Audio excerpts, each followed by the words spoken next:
Hoje nós estamos falando sobre a dificuldades de alimentação na infância com o Dr. Mauro Fisberg, que é pediatra, nutrólogo e também professor de pediatria da Unifesp aqui de São Paulo.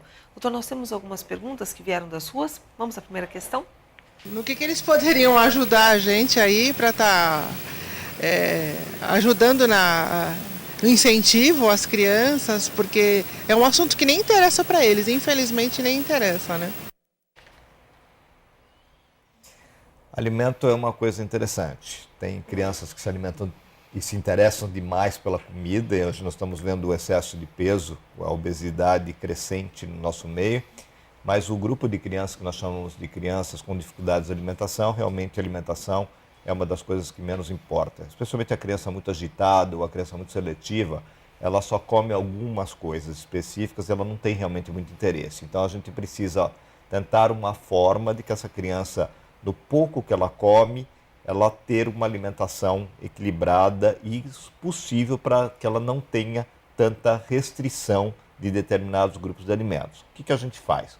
Primeira coisa, a gente tem que ver se aquele volume que as crianças estão recebendo são volumes adequados para o crescimento e desenvolvimento. Muitos pais, arbitrariamente, acham que tem que comer um prato desse tamanho. E esse é um dos problemas específicos. Aquela criança talvez se contentasse com isso e esse volume seria o suficiente para ela crescer, se desenvolver, ter uma vida normal. Então, o erro de orientação ou de expectativas dos pais também é importante. Isso nós temos que equacionar e a gente tem que avaliar quando que os pais estão esperando muito da sua criança. Crianças pequenas normalmente comem menos. Crianças maiores podem necessitar mais volumes. A segunda coisa é se ela tem alimentos que são suficientes para todos os grupos. Será que ela tem fontes de cálcio? Será que ela tem fontes de ferro? Será que ela tem alimentos que são suficientes para causar toda a característica de energia que ela precisa? Será que ela tem alimentos que permitam que ela consiga retirar vitaminas, minerais, todos os elementos necessários para o desenvolvimento, para a defesa, para a imunidade? É isso que nós fazemos, normalmente junto com uma nutricionista, avaliar se aquele volume e se a qualidade e a quantidade está adequada. Como que nós orientamos uma criança a comer um alimento que é diferente? Primeiro, eu preciso dar o exemplo. Sem dúvida, eu preciso dar o exemplo. Famílias que comem juntas e que expõem a criança a um determinado alimento têm maior chance de que a criança coma aquele tipo de alimento. Segundo, eu aprender a modificar a forma de preparação. Se ela prefere uma forma um pouco mais batida ou um pouco mais sólida, ou ela pegar na mão um determinado alimento, pode ser que ela consiga comer melhor aquilo que ela não comia numa outra forma de preparação. Então essas coisas são bastante simples e que a gente precisa ter tempo. E tempo é uma característica que hoje a gente tem dificuldade nos consultórios. Por isso que a gente gosta muito de puericultura, quer dizer, que a criança venha muitas vezes à consulta para que ela possa ser orientada e que o pediatra, junto com a família, possam discutir a alimentação em todas as vezes que ela vier à consulta. Doutor, nós também perguntamos algumas pessoas nas ruas de que forma elas tentavam ajudar essas crianças ou conhecidas no sentido de melhorar a sua alimentação. Vamos acompanhar as respostas. Eles, ao ver a alimentação, verduras, legumes, já olham e dizem que não gostam. Não querem nem experimentar. Uma carne, dependendo da maneira que você faz, eles gostam ou não. Tudo tem que chamar a atenção para eles poderem gostar. Eu acho que as crianças hoje em dia preferem McDonald's, preferem lanches do que uma comida mais saudável. E eu acho que a responsabilidade disso é dos pais, que não ensinam desde criança a comerem direito. A responsabilidade dos pais é essencial. Os pais é que criam os hábitos alimentares desde pequenos.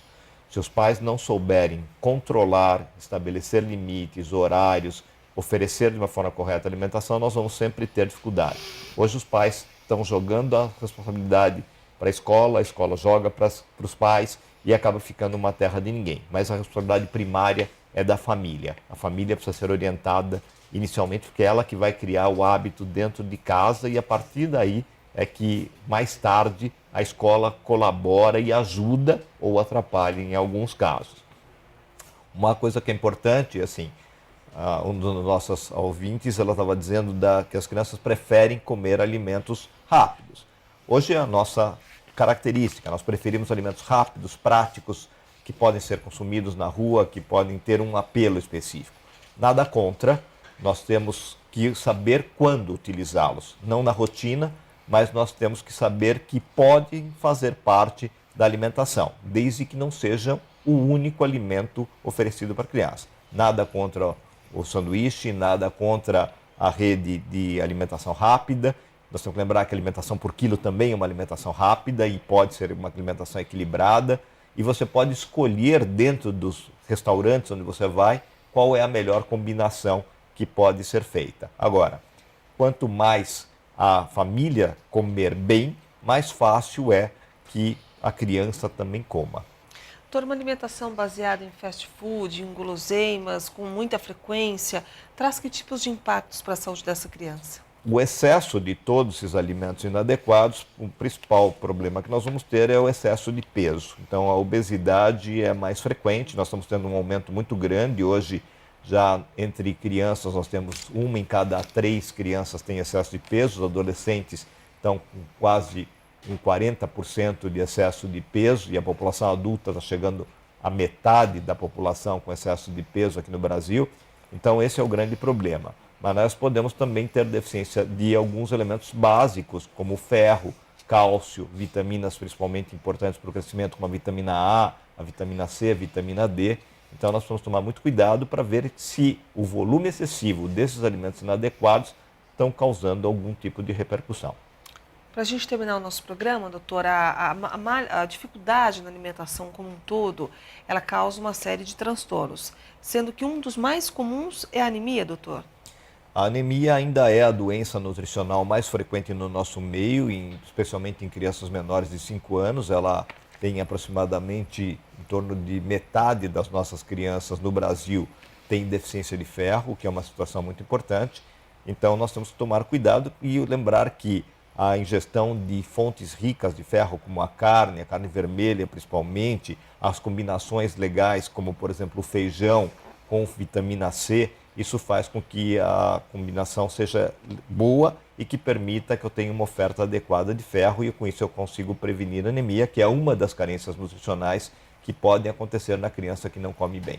Essa associação, então, da vitamina C com o ferro é que ajuda, na verdade, a melhorar a absorção. O ideal seria que eu tivesse uma ingestão de uma fonte de ferro de boa qualidade, como por exemplo a das carnes, especialmente a carne vermelha. Se eu não como a carne vermelha, eu utilizo a proteína vegetal, que é uma fonte de ferro boa, como por exemplo o feijão, que precisa de um alimento que ajude a absorção e a melhor aproveitamento desse metal, que é a vitamina C. Então os alimentos cítricos ajudam na absorção do ferro desses minerais, desses produtos como o feijão e outros grãos. Hoje nós conversamos aqui na Jovem Pan Online com o Dr. Mauro Fisberg, que é pediatra, nutrólogo e também professor do Departamento de Pediatria da Universidade Federal de São Paulo, a Unifesp. Doutor, muito obrigado pela sua presença. Uma boa tarde para o senhor. Eu que agradeço, espero que tenha sido útil para vocês. Muito obrigado. Todos que nos acompanharam mais uma vez, muito obrigado pelo seu carinho, pela sua audiência e até o nosso próximo encontro.